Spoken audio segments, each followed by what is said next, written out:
producto de una reacción o hipersensibilidad que genera estos alérgenos.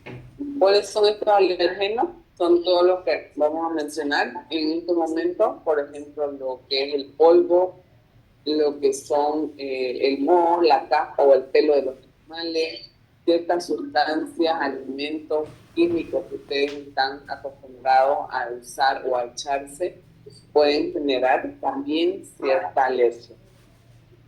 Ahora, en cuanto a a las últimas décadas o a los últimos años, esta alergia ha ido aumentando producto de la migración que existe de personas, los cambios de grupos que son cambios sociales que han generado por trabajo, por estudios, que han tenido que mudarse a otro tipo de sitio o lugar.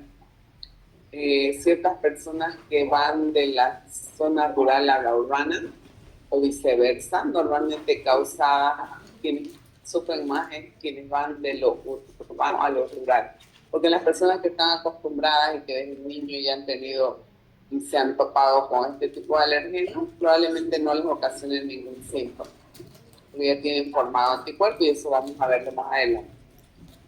Alimentos, ciertos alimentos naturales, ciertos alimentos que ya nosotros hoy por hoy vemos en el súper, todos los alimentos que contienen conservantes, que contienen químicos para perdurar mayor tiempo.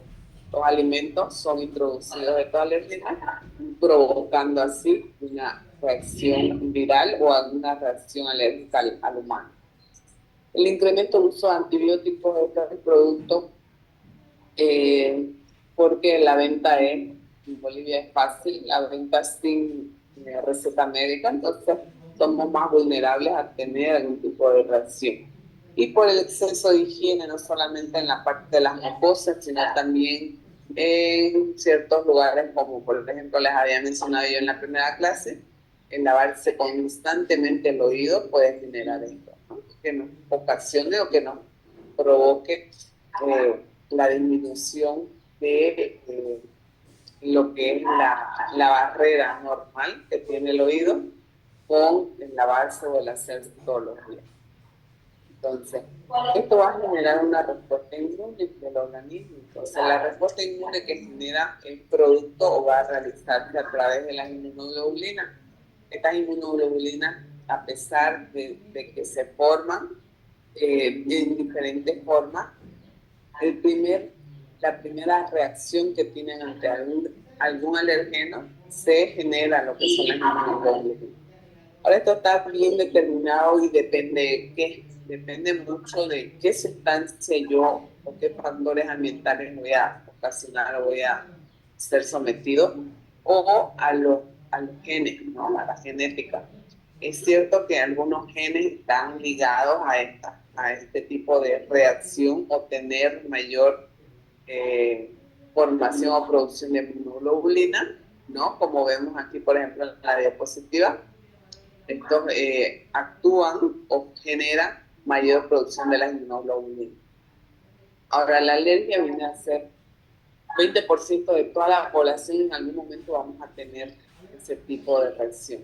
Entonces es importante que nosotros sepamos o conozcamos, por ejemplo, de qué personas son más susceptibles a tener este tipo de reacción. La clasificación que vamos a mencionar ahora de Jens y Gons, vamos a ir describiendo cada una de ellas, por ejemplo, el tipo 1, 2, 3 y 4. El tipo 1 es la inmunoglobulina G específica, eh, quien está ligada sobre todo al primer contacto que realizamos frente al alergeno. La del tipo 2 son los alérgenos de superficie celular. Los de tipo 3 se activan al complemento, no solamente del antígeno, sino inmunoglobulina y alergeno. Y las de tipo 4 son las genéticamente producidas. Eso vamos a ir viendo y desarrollando una a una. ¿Qué órganos son los que se afectan frente al alérgeno otorrino? Y eso vamos a saber que son todos los órganos del cuerpo. Sin embargo, vamos a hacer hincapié mucho en el tema de la vía aérea respiratoria, como es nariz, senos paranasales, pulmón, bronquio.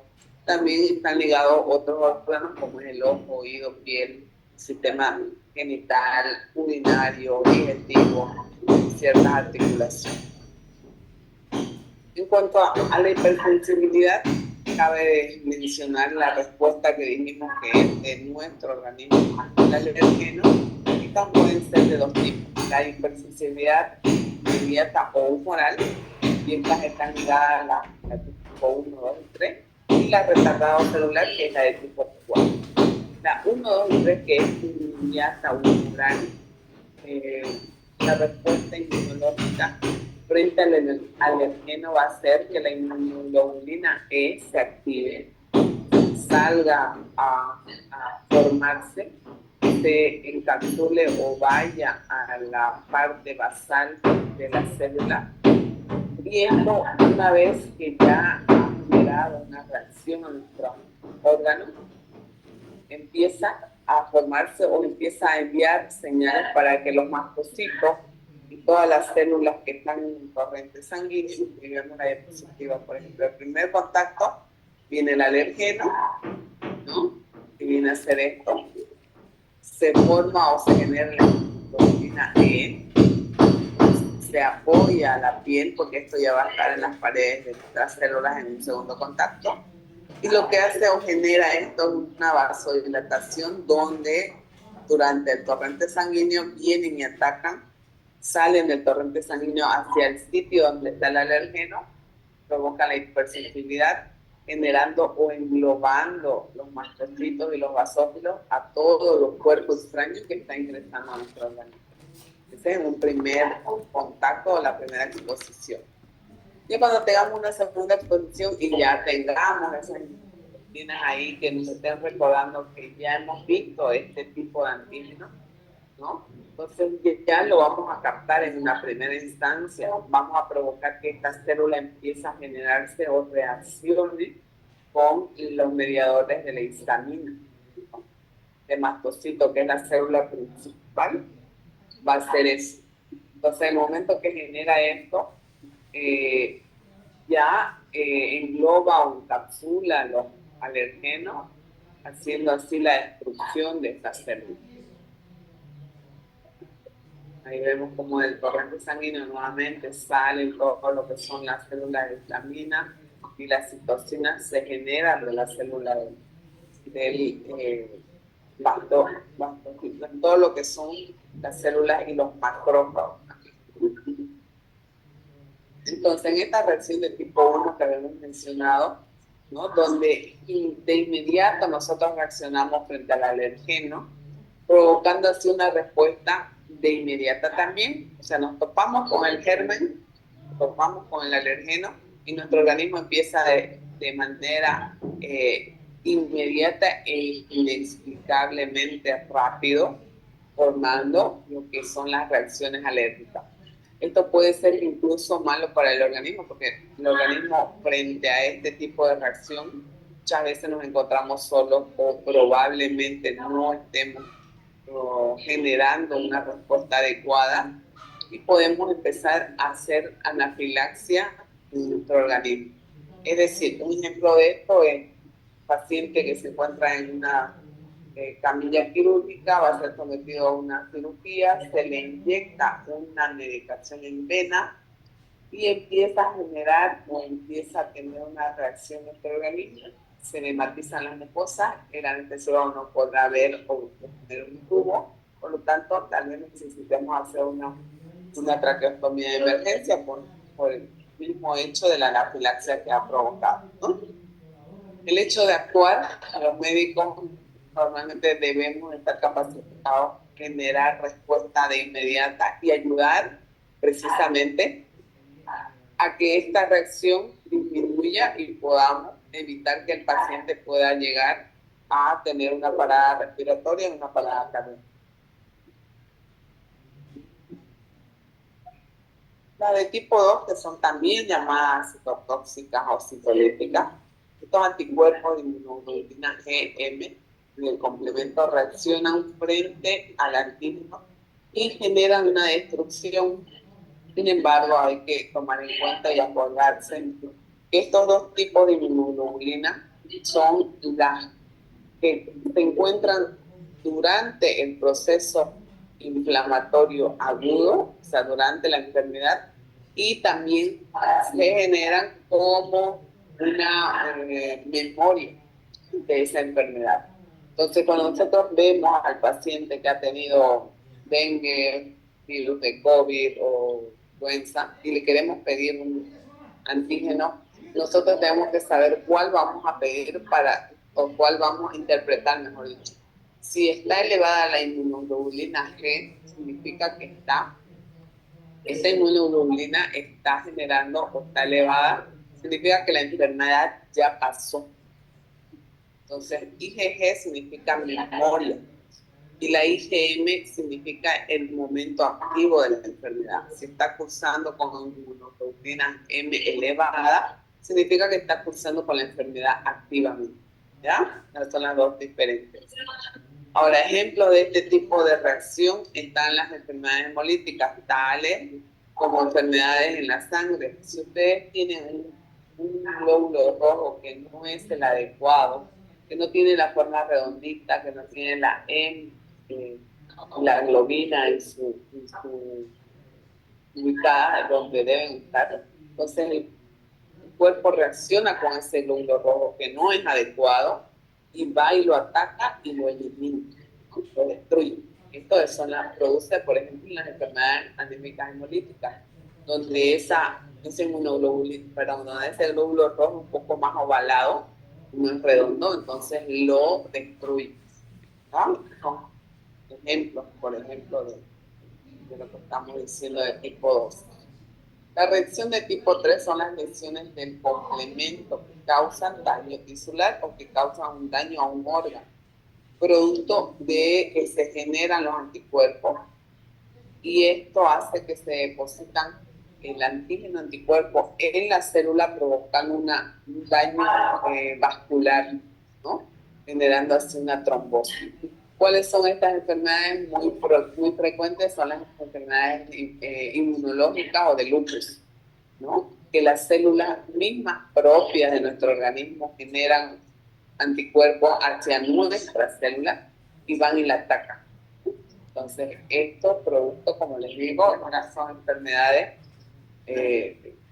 inmunitarias que a veces nosotros no podemos identificarlas, pero sí la lesión va a hacer a un órgano específico o un daño tisular específico, ya sea el riñón, ya sea la piel, ya sea el pulmón, ya sea el hígado. Son factores que generan, como les digo, reacciones y la destruyen, ¿no?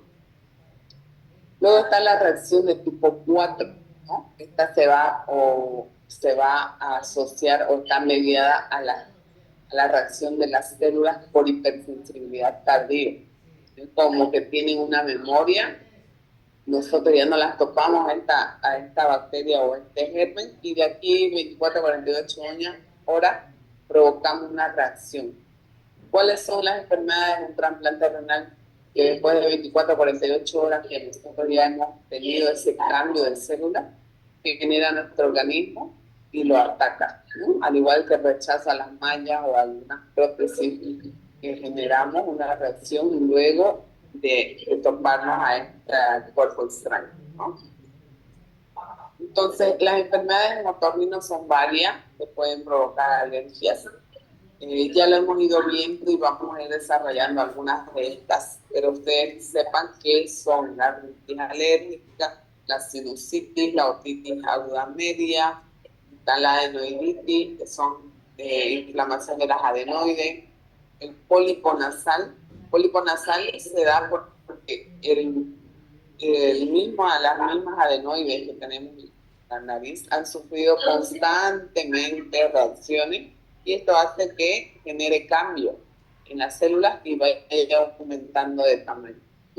Propio en los niños, estos niños que respiran por la boquita, que no pueden respirar por la nariz porque se les inflama o se les ha edematizado ya las adenoides, causan este tipo de sintomatología.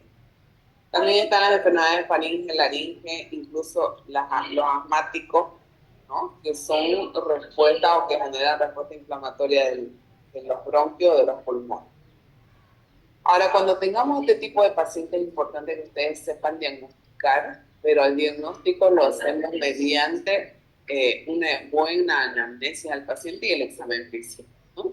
Primeramente, la anamnesis, ustedes tienen que saber que el paciente ha tenido o que tiene antecedentes médicos o que tiene algún tipo de reacción alérgica a cierta medicación o que está constante desarrollo de o se topa con algún alérgeno de contacto que le pueda generar las alergias. Luego del examen físico, ustedes ya pueden pedir sus pruebas especiales. Pero primero, historia clínica, interrogación de qué consume el paciente, dónde vive, qué animales en su casa, qué objetos está constantemente tomando, o qué se echa en el cuerpo, qué perfume usa. Son cositas que ustedes tienen que saber al momento de hacer el interrogatorio.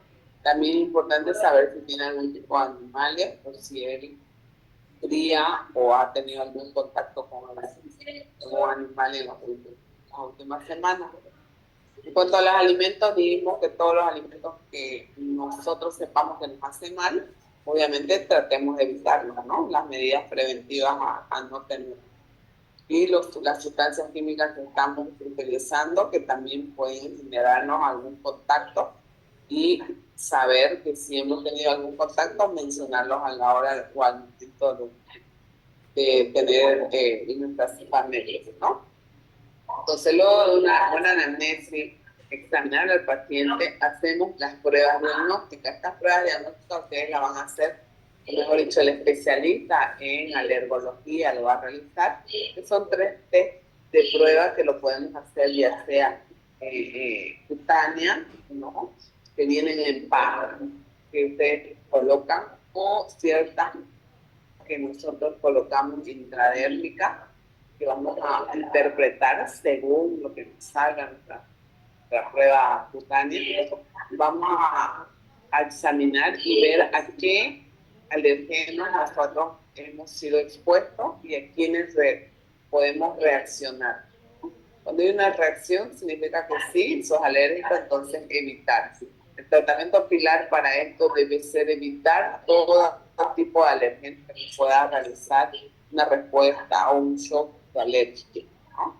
¿Qué medicamentos podemos utilizar? Estos son los más básicos, desde los más básicos, como son los antihistamínicos, hasta un corticoide podemos utilizar, dependiendo de la sintomatología del paciente. No vamos a esperar que un paciente que tenga un edema en la carita, luego una picada de abeja, ustedes no le van a pasar bioral, eso va a demorar o tardar 6, 8 horas que haga efecto, incluso hasta 12 horas. Entonces, en ese momento, si el paciente se les está dermatizando y para evitar que les haga un cierre de la garganta, colocamos corticoides de acción rápida, como es la hidrocortisona. Luego están los inhibidores de leucotrienos y la inmunoterapia, que no se las voy a detallar porque esto ya es mucho más de una subespecialidad, en los cuales los médicos podemos hacer, con el médico especialista en alergología puede hacer la inmunoterapia o el uso de los leucotrienos por largo tiempo, ¿no? Ahora, nótese que las alergias, si bien son un poco,